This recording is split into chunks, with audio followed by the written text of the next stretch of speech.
Hi all, this is Jo with Mending and Making.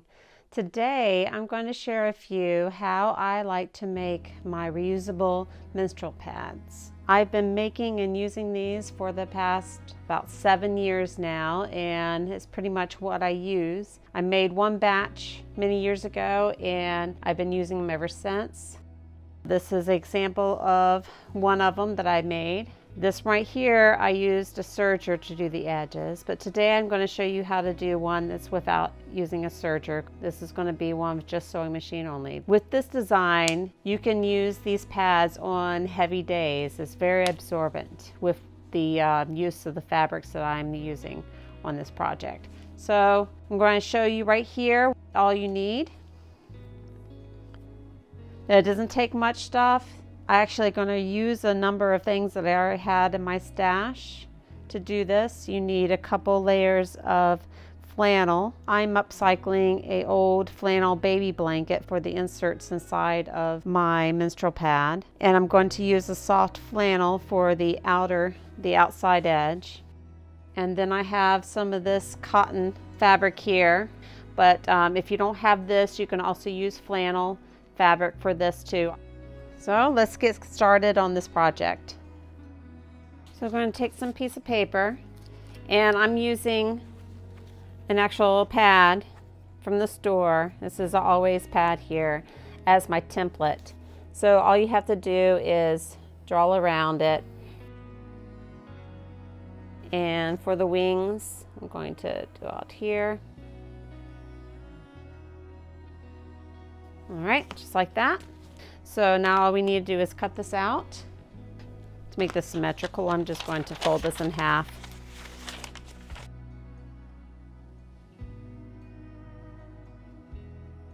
All right, so this right here will be my pattern. Since I'm not going to use the overlock for the edges like I've done on that sample one, we're going to add a 5/8 of an inch all the way around when we mark the fabric.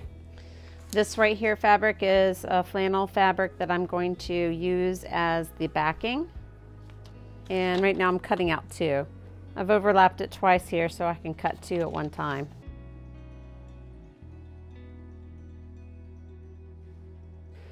And so I'm using this here to find out how much I need. And then I'm going to mark it out.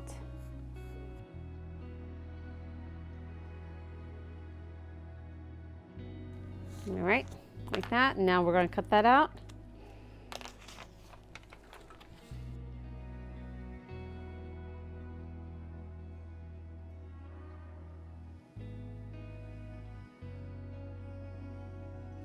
And then what we need next is we need the inside piece.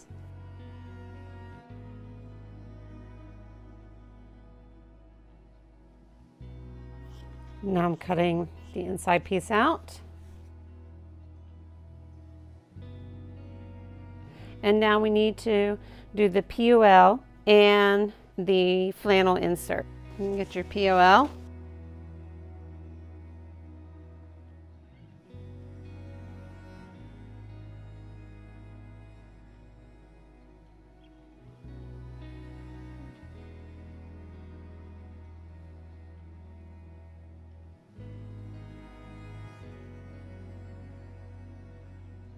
All right, now I'll do the inserts.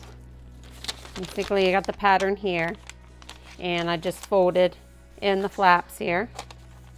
And then we're going to do 2 strips of flannel. This is some old blanket flannel here that I'm going to recycle and use. So we just need to do 2 layers of this here.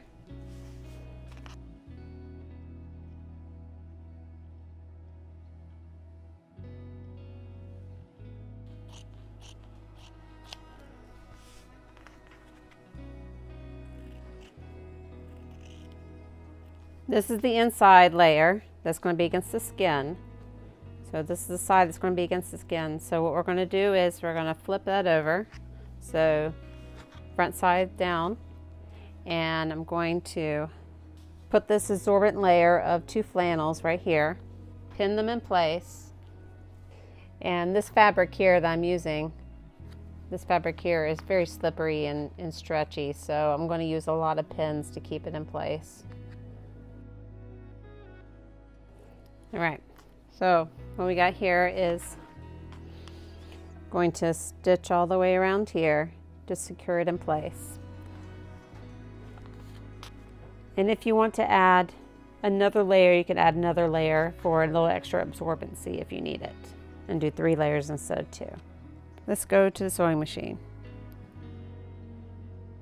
Okay, now I'm going to do a zigzag stitch to secure the flannel onto the inside fabric. You can use a straight stitch if you want, but I prefer a zigzag stitch for this.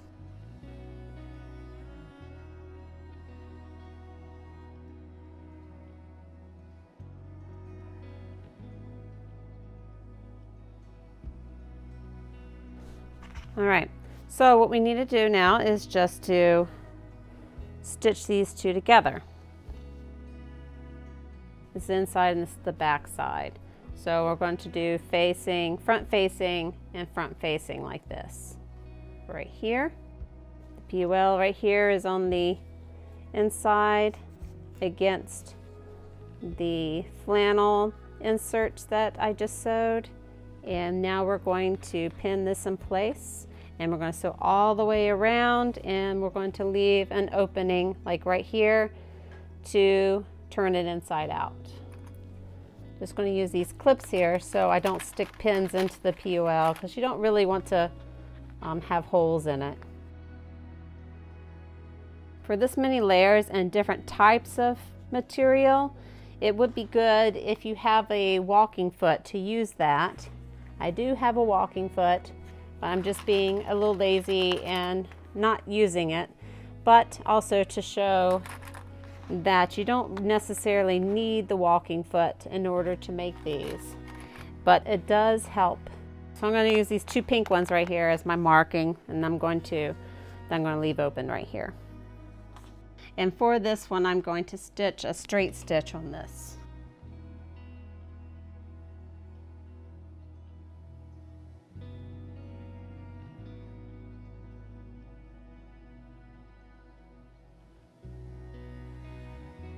Always make sure you do a back stitch at the beginning and the end to lock the stitch.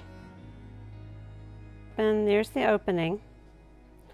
So we're going to turn it inside out, but first, before we do that, let's trim around to reduce some bulk before we do that. So just, if you have pinking shears, use pinking shears.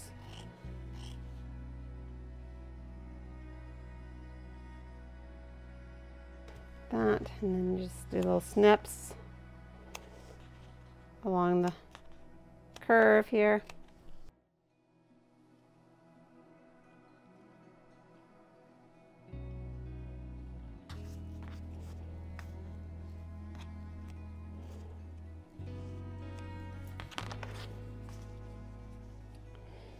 Find the outside and the inside fabric and then turn it inside out.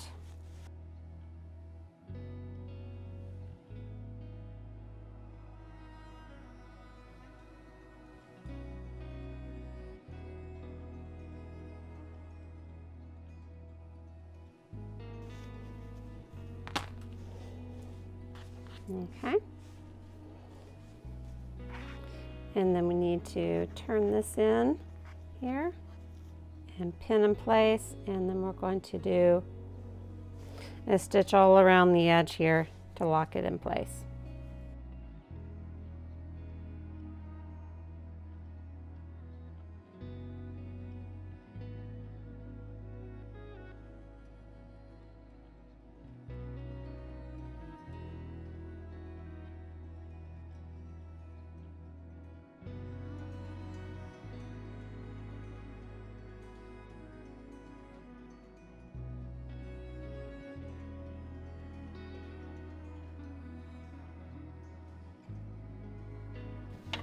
And there's the pad.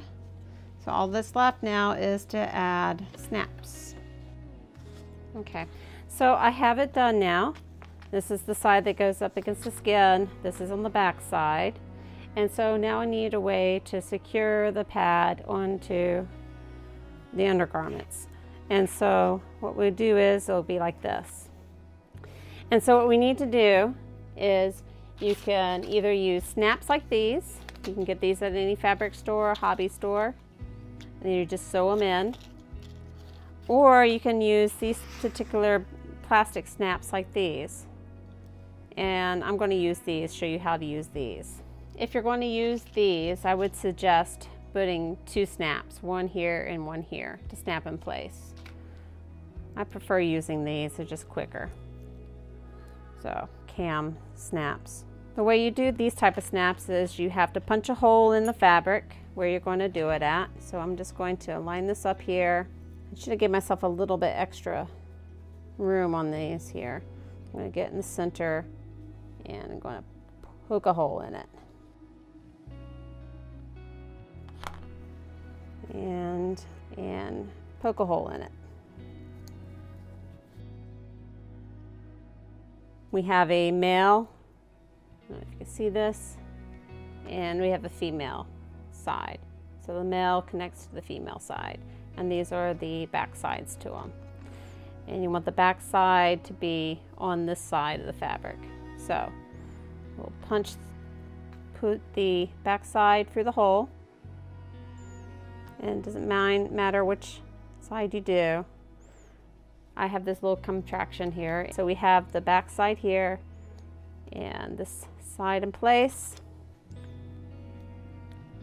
Set it on the plate and smash it. Like that. Basically, you can see it kind of smashes that pointed edge in there and holds it in place. All right, so now we just need to do the second side. Always test to make sure you're doing the right way, and of course I'm doing it the wrong way. I need to do it on the inside here. All right, this way, that way, like that, like so. All right, and now I'm taking the male side, putting the back plate in place and smashing it, like just like that. And so when you have it on, it'll be like this, just like so. Fairly quick, isn't it? Print is actually pretty funny for the subject matter. All right, so that's how you make a pad. It's super easy. You don't need a pattern. You don't have to buy a pattern to do it. All you need is to use a pad that you get from the store as a template, and you can easily make some of these yourself at home. With a little bit of scrap fabric, you can upcycle any flannel that you have, flannel clothes you have, you can use that for absorbency inside. And just a soft type of cotton fabric for the inside. If you don't have this type of fabric, you can just a soft cotton. And you can also use for a backing to do some water resistant is use a polar fleece. You can always upcycle a polar fleece pullover or jacket to make some. Those are pretty water resistant. Also, those would be good water resistant backers for your pad. Thanks for watching. If you enjoyed this content, please subscribe and like this video. Thank you. We'll see you again soon.